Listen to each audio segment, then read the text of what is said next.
Hey everyone, Nonnie here. Y'all have asked me what clothes that I took on trail, and so I am going to do my set of winter clothes and my set of summer clothes.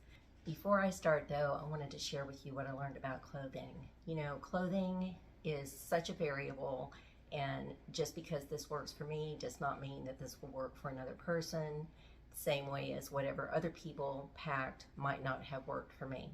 So here we go. I started off with my beanie. I loved this beanie. I bought it off of Amazon. This thing is awesome. It kept my head warm. It had a liner on the inside and it was somewhat water repellent. This thing was awesome. I wore it while I was hiking. I actually slept in this, and to keep my head warm, it was great. I had this wool buff, and I slept with this thing, I hiked with this thing, I kept this thing pulled up over my nose to keep me warm. I loved this. This was an awesome piece of clothing to have with me. My gloves. If you all have followed me, you know I had a really hard time finding gloves. I've already done a video about that, but I had my gloves with me. I actually carried two sets. This was the set that I hiked in during the day, and this is the set that I actually had on at night whenever I was sleeping. And yes, I did use these every single day. They're super lightweight. A lot of hikers don't do this. They don't carry two pairs, but I did. And they have the little black, I don't know what you call these on the end, where you can actually use these to use with your cell phone at the same time. They worked very well. I got blisters right here from my trekking poles, and just from over and over and over, you know, using them, I got blisters, and they were actually pretty painful. So I learned pretty quickly that I needed to wear gloves while I was hiking, and that if these thicker, heavier gloves were not necessary, that these came in and worked very well, in addition to me using them at night, so they were kind of multifunctional for me. One of the other things I used was Dirty Girl gaiters. I love these things, and I want to show you the difference between a used set of Dirty Girl gaiters that I actually wore completely out and a brand new set. This is what they look like after all those months of hiking, and so I loved them because they were so bright and cheerful. They have, this is the front where you attach it to the front of your shoe, and this is the back. And on the back bottom, they have a Velcro portion that you actually attach to the back of your shoe. Interestingly, not all shoes are going to accommodate that Velcro, and let me explain what I mean. If you buy Ultra Lone Peaks, they automatically have a little section of Velcro at the bottom of their shoe here, where you can attach these Dirty Girls straight on to the back of the shoes and they stay down. If you use any other different kind of shoe, they do not have a Velcro attachment here. So because of that, Dirty Girls sends you a strip about this long of Velcro that you can cut into pieces and adhere them onto your shoe for the Dirty Girl gaiter to actually attach down to the back of your shoe. That was a revelation to me, and the reason why is because I was using Ultra Lone Peaks and these just worked fine. When I switched out to toe pose, I had no way of attaching these to the bottom of my shoe. I still wore them the next day, and my husband mailed me the little strip of Velcro so I could cut off pieces and put them on my shoes, and then they worked fine. Let me tell you a funny story about these gaiters. As a hiker, a section hiker, a day hiker, I never used gaiters. I just thought they were the most ridiculous waste of money and that I would never ever get a pair of these. I was told by several hikers, you need to get some gaiters because they're going to make a big difference on the debris that gets on the inside of your shoes. So I thought, all right, I'm going to see what the big deal is about these. I would never ever ever hike again without having gaiters. They don't have to be Dirty Girl gaiters. Gaiters come in different brands.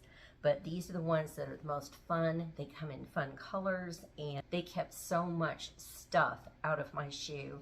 I want to talk to you about shoes now. I started off with the Ultra Lone Peaks, and for a while they did really, really well. I love Ultra Lone Peaks. I think they are fabulous, fabulous shoes. They're very comfortable, although you do have to learn how to re-walk. It's not like walking in a shoe that has a 1mm drop. It's a 0 drop shoe, so you can't walk the same.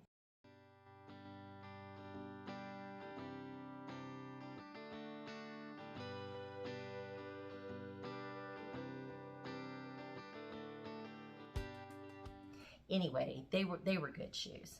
The Topos didn't work for me either. And so I went to Fleet Feet and asked them to scan my feet and suggest different shoes that might work for me, as well as my physical therapist that I'm going to now, for them to share what kind of shoe that I need to have to be successful hiking. When I went to Fleet Feet, suggested Speed Goats. Well, I came home and strangely enough, I already had Speed Goats at home. I had 2 pairs. I used to use these as running shoes, my workout shoes and my shoes on the treadmill. So I have these Speed Goats. They do not have the attachment on the back with Velcro, and these have divots on the back, so I'm really not sure how that Velcro is going to work and attach snugly here in order for me to use those Sturdy Girl gaiters, but I'm going to have to figure that out. So I'm not sure these are the shoes that I'm going to be wearing when I do end up going back hiking. I have one physical therapist in Fleet Feet that's telling me these shoes will work fine for me, and I have another physical therapist that is saying, no, I don't want you to wear those shoes. He wants me back in boots, and these are my hiking boots that I've had for years. These are Keen hiking boots. They're waterproof, and I mean, I've had these. I've hiked up Mount Cameron. We've done all kinds of hiking trips in these shoes. We've hiked the Grand Canyon. We've done lots of things in these shoes. But because of my bone spur and me needing that extra portion right here not to rub up against my toe, I can no longer wear these, which is unfortunate because I loved my boots. Let's talk about socks now. I love Injinji socks. I think they are the bee's knees. They're the cat's meow. They're the dog's bark. I love these. A lot of hikers hate these socks because they just do not want to mess with having to put these on in between their toes every morning. You know what? I did not get one blister on my feet. And I went through almost a year of training before I actually started trail, and I did get blisters on my feet because I was wearing Darn Toughs and a couple of other different brands of socks, and they gave me blisters. And Darn Toughs are a wonderful brand. They work for a lot of different people. I'm not saying anything bad about Darn Toughs. They just didn't work for me. So I finally got these Injinjis, and I tried them, but what I had to experiment to find out what shoes worked best for me, what socks worked best for me, in order for me not to get blisters on the heels of my feet. I ended up getting this foot glide, and I did a video about this. So I put the foot glide on my heels every morning. A lot of hikers are going to roll their eyes and they're going to think that this isn't necessary. This was absolutely necessary for me, and I did not get one blister when I was on trail, and it's because of the method that I found that worked best for my feet. The combination of the 3, the foot glide, the Injinji socks, having the right shoes, and learning how to tie my shoes properly and anchoring down my heels so they weren't sliding around, kept me from getting blisters. So I'm very, very grateful that I was able to figure that out. That took months, though, of me training before I was able to figure out what worked best for me. I took 3 pairs of socks on my hike. I took my Injinji socks, and I took a waterproof pair of socks.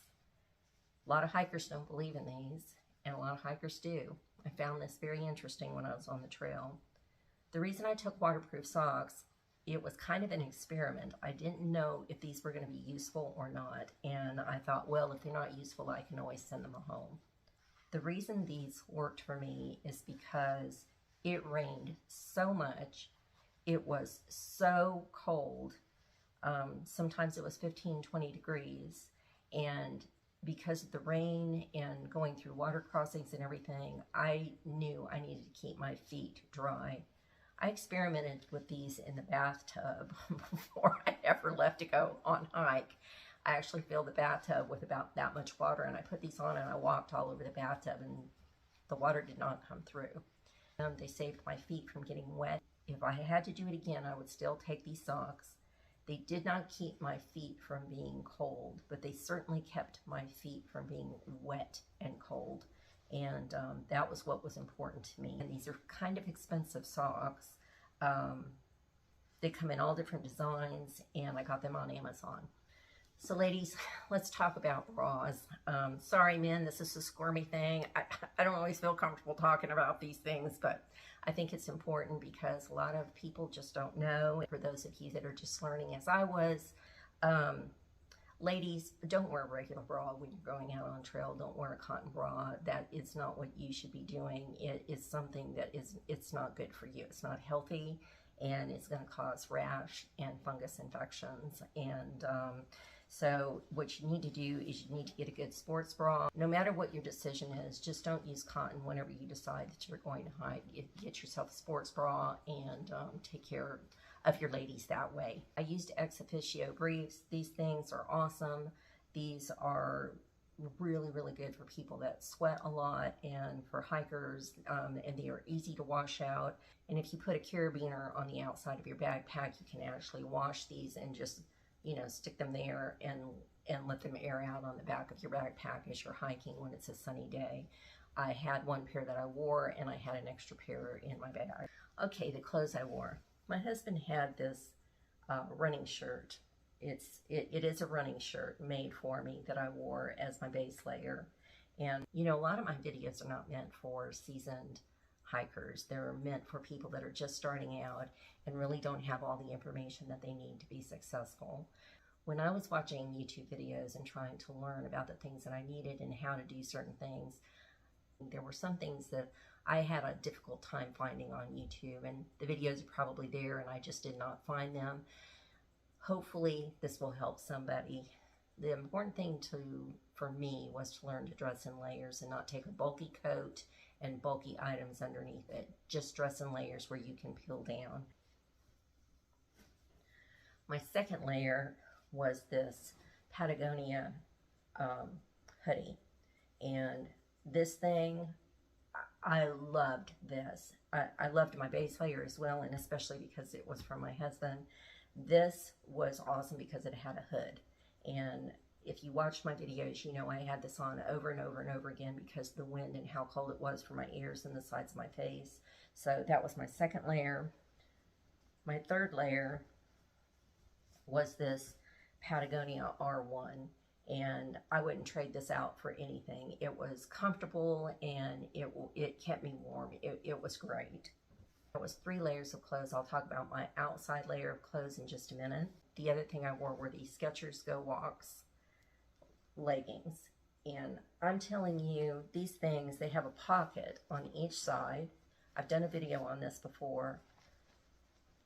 I'm telling you, you can't buy a better pair of pants than this. These things are stretchy, but when you get wet or you get sweaty or you end up losing weight, these things don't sag. They don't sag in your rear end. They don't sag. They stay nice and snug. This is casual walking wear. I don't believe these were meant for actual hiking, but this is what worked best for me, and I loved them. These were $13 at Costco.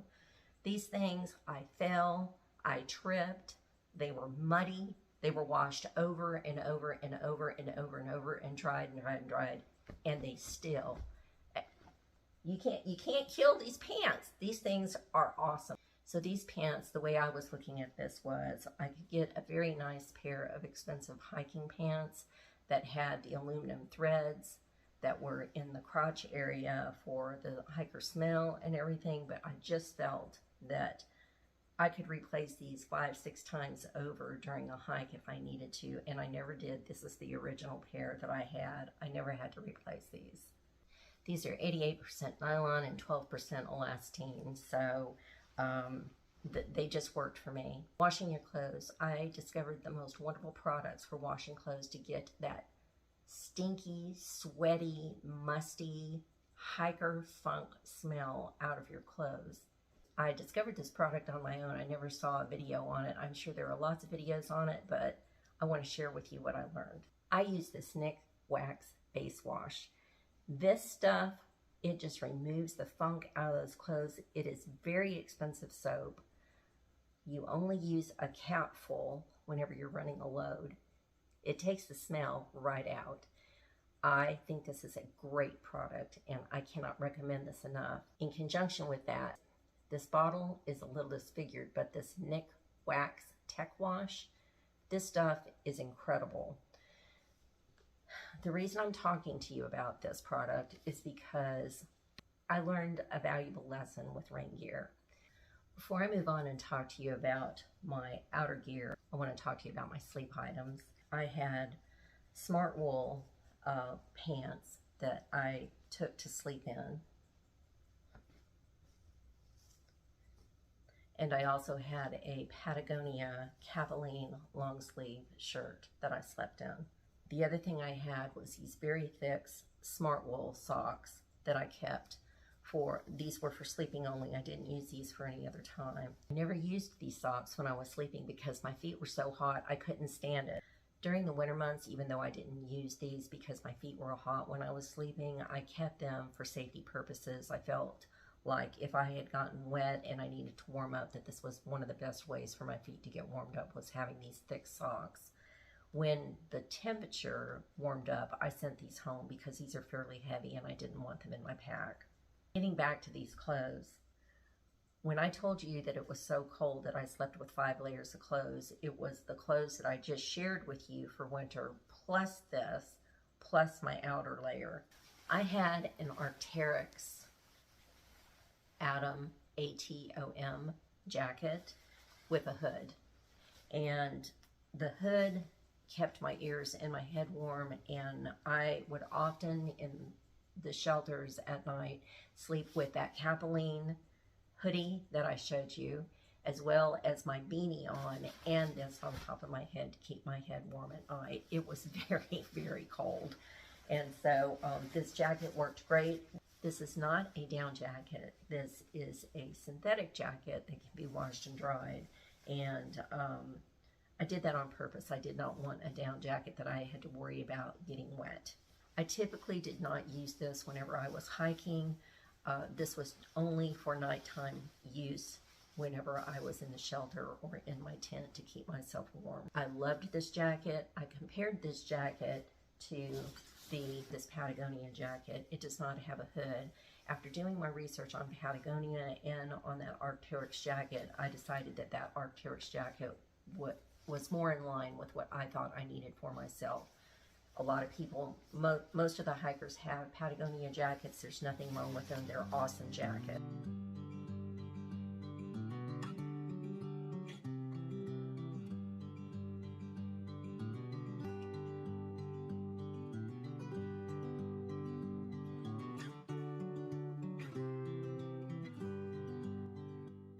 On the outside of my layers, I wore my outdoor research rain jacket, and I loved this thing. Now we're going to talk about this tech wash. This thing was so dirty and so stinky and so muddy that I decided that I wanted to go on ahead and wash it. And I found that if you wash it more than a couple of times, that when it starts raining, the rain does not beat off the material the way that it should. That tech wash will help put that barrier back on your clothing where the rain repels off of your jacket. I did find that as I was hiking on long days where it was raining all day long, that my rain jacket became permeated with water and no longer repelled off. And it wasn't necessarily because I had washed it. It was just because it was waterlogged from being wet all day. So that tech wash does help get that barrier back on the clothing and helps to repel water off, but only to a certain point. My rain pants. My husband made fun of me for having rain pants, and he did it in a sweet way, but he still made fun of me. He said, these are just not necessary. That's extra weight. Nobody wears rain pants. I would never pack those. This is him saying that. And I said, I'm packing rain pants. I wore these things often. I wore them as a windbreak. I wore them to keep my legs from getting wet when it was pouring down rain, snowing, hailing, sleeting, and numerous other hikers had these. These are REI rain pants, and I just thought that they were incredible. These come unzipped from the bottom all the way up to the top, and they open on both sides. And if you want more information about what kind of rain pants these are, I'll be happy to share that with you. I can't recommend these enough. Let's talk about rain gear for just a minute. The rain gear that I purchased had pit zips, and so they opened from here down, but they also unzipped from this direction up, and so you could get as much of an opening and air going through there as you wanted. And I found that that was incredibly useful and made a big difference. I purchased a rain jacket for the summer. That outdoor research is a little bit thicker, and for me that was meant more for the winter. So I purchased this Marmot, I'm not sure if that's how you say that word, this Marmot rain jacket. It also has pit zips. Let me tell you something, I did not find this useful. This is a really nice rain jacket. It's wonderful, and I would buy this again just for regular wear, but not for hiking. And the reason why is this. When it is hot and you are hiking and you're already sweaty and you put this on, it is just holding into that heat to where you feel like you are roasting like a chicken from the inside. Instead of wearing this in the rain, this is what I decided to do. I decided to do nothing.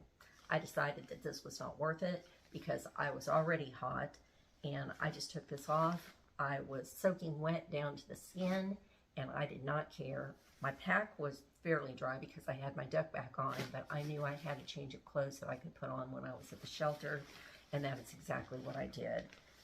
I just could not wear this. It just did not work for me. I changed out my socks. I had crew socks in the wintertime and switched down to the lower profile Injinjis in the summer. They were just cooler for me, and they're a little bit thinner than the crew socks in the wintertime, but they still kept my feet from getting blisters, and they worked perfectly fine.